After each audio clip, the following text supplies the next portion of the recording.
Olá! Bem-vindo ao mundo sombrio do Relatos das Sombras. Hoje você vai embarcar em 3 histórias eletrizantes. Você acredita que mexer com forças demoníacas pode abrir portas que nunca deveriam ser abertas? Hoje vamos conhecer histórias reais de pessoas que buscaram o mal, invocaram entidades obscuras para prejudicar os outros e pagaram um preço alto que até hoje carregam em suas vidas.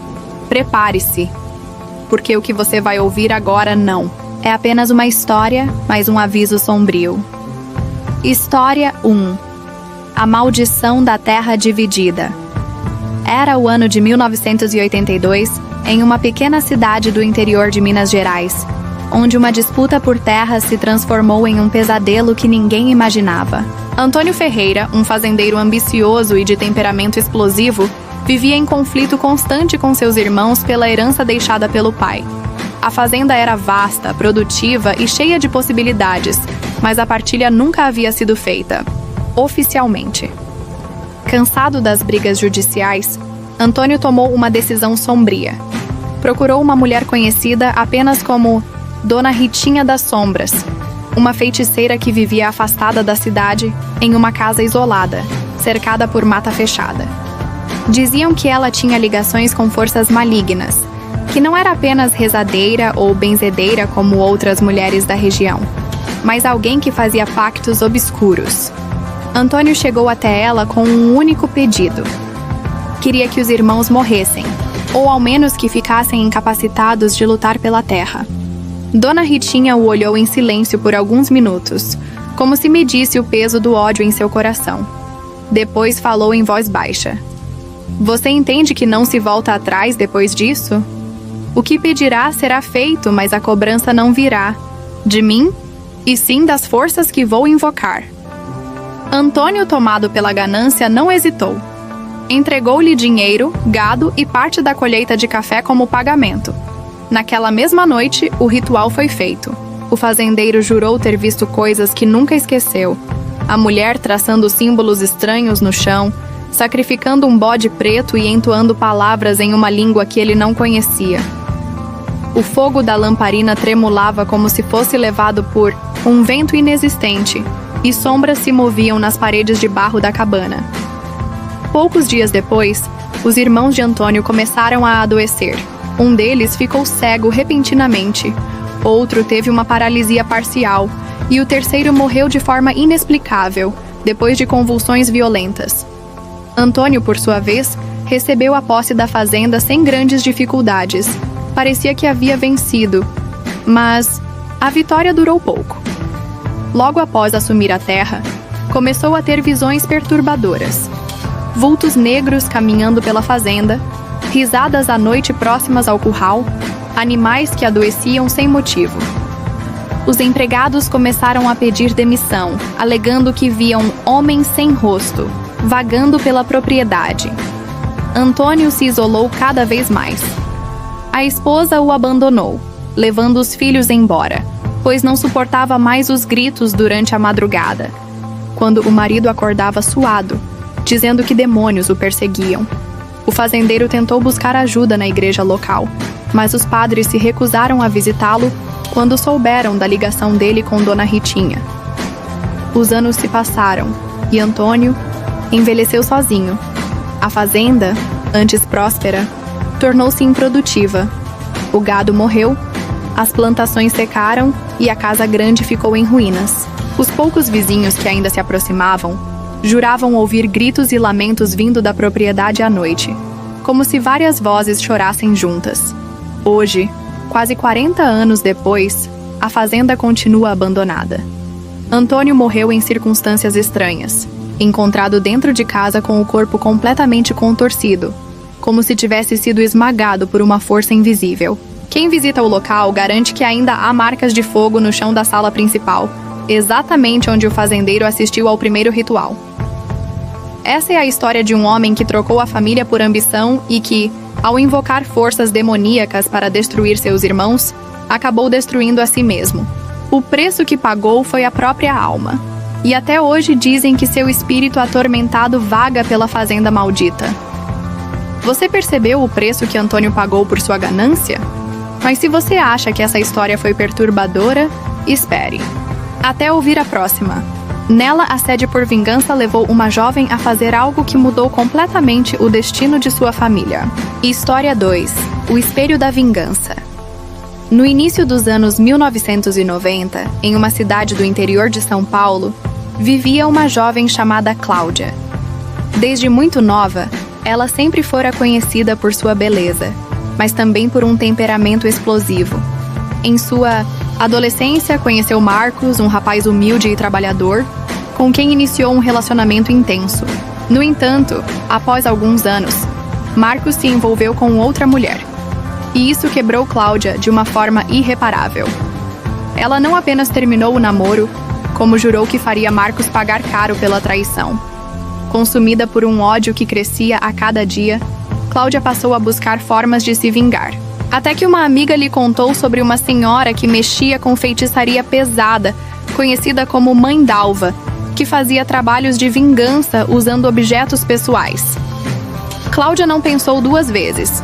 Levou uma fotografia de Marcos e uma camisa que ele havia esquecido em sua casa. Mãe Dalva lhe pediu algo incomum, um espelho antigo. Segundo ela, esse espelho serviria como portal para aprisionar a imagem do inimigo e sugar sua vitalidade. O ritual foi realizado em uma noite sem lua. O espelho foi colocado diante de uma vela preta e, ao redor, foram traçados símbolos com sangue de galinha. Mãe Dalva murmurava palavras estranhas enquanto Cláudia olhava fixamente para o reflexo de Marcos na fotografia presa ao vidro. Dias depois, Marcos começou a definhar.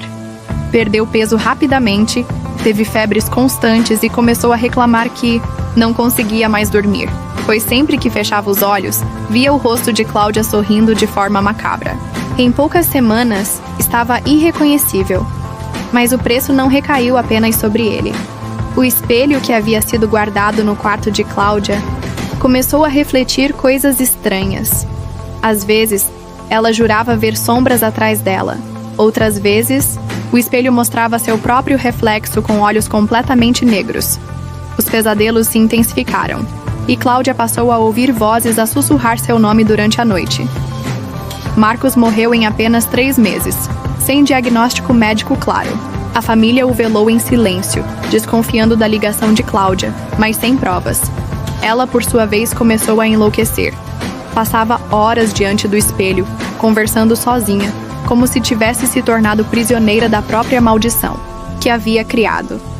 Anos depois, Cláudia foi encontrada morta em seu quarto, diante do mesmo espelho, que estava trincado de cima a baixo.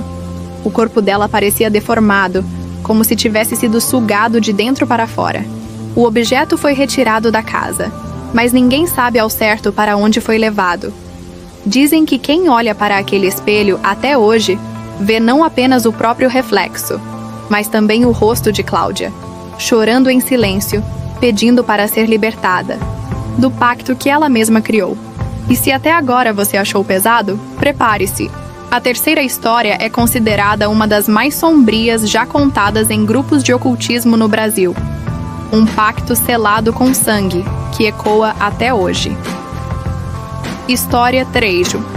Pacto da Encruzilhada. Em 1976, no interior da Bahia, um jovem chamado Roberto trabalhava como músico em bares noturnos. Seu sonho era alcançar fama nacional, mas ele nunca passava de apresentações em pequenos palcos. A frustração o consumia, até que conheceu um grupo de pessoas ligadas ao ocultismo. Entre elas, havia um homem misterioso, que se apresentou apenas como Severino, e que lhe contou sobre pactos feitos em encruzilhadas. Roberto, sedento por sucesso, aceitou. Na noite marcada, foi levado a uma estrada de terra isolada. Lá, no cruzamento de 2 caminhos, uma toalha preta foi estendida, com velas vermelhas e um punhal. Severino explicou que o pacto exigia sangue, e que quanto mais sincero fosse o pedido, mais rápido viria a resposta. Roberto cortou a própria mão, deixando o sangue pingar sobre o punhal, e fez seu pedido. Queria fama, fortuna e que sua música fosse conhecida em todo o Brasil. O vento soprou forte naquele momento, e ele jurou ouvir passos vindo da escuridão, embora ninguém estivesse lá além deles. 3 meses depois, a vida de Roberto mudou. Uma gravadora se interessou por suas músicas. Ele passou a ser convidado para programas de rádio e televisão e, em pouco tempo, alcançou fama nacional. Suas músicas eram tocadas em todo lugar e ele desfrutava de tudo o que sempre desejou: mulheres, dinheiro e aplausos. Mas, como todo pacto, o preço chegou. Roberto começou a ter crises de paranoia. Dizia que era seguido por figuras encapuzadas, que ouvia vozes no palco mesmo quando o microfone estava desligado. Os vícios em álcool e drogas se intensificaram e ele se tornou cada vez mais instável. Em 1983, no auge da carreira, foi encontrado morto em um quarto de hotel, com os pulsos cortados. Mas o mais assustador não foi isso. Havia marcas estranhas no chão do quarto, como símbolos queimados no carpete, semelhantes aos que ele tinha visto na encruzilhada anos antes. Desde então, vários músicos da região afirmam que Roberto aparece em sonhos, oferecendo acordos semelhantes, como se estivesse condenado a recrutar outros para o mesmo destino.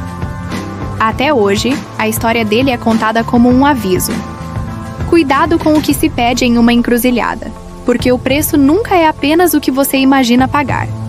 E essas foram 3 histórias reais de pessoas que ousaram invocar forças demoníacas para fazer o mal e acabaram pagando o preço mais alto. E você?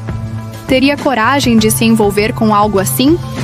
Se essas histórias te arrepiaram, deixe seu like, comente qual delas mais te impressionou e compartilhe com alguém que também gosta desse tipo de relato sombrio. Nos vemos no próximo vídeo.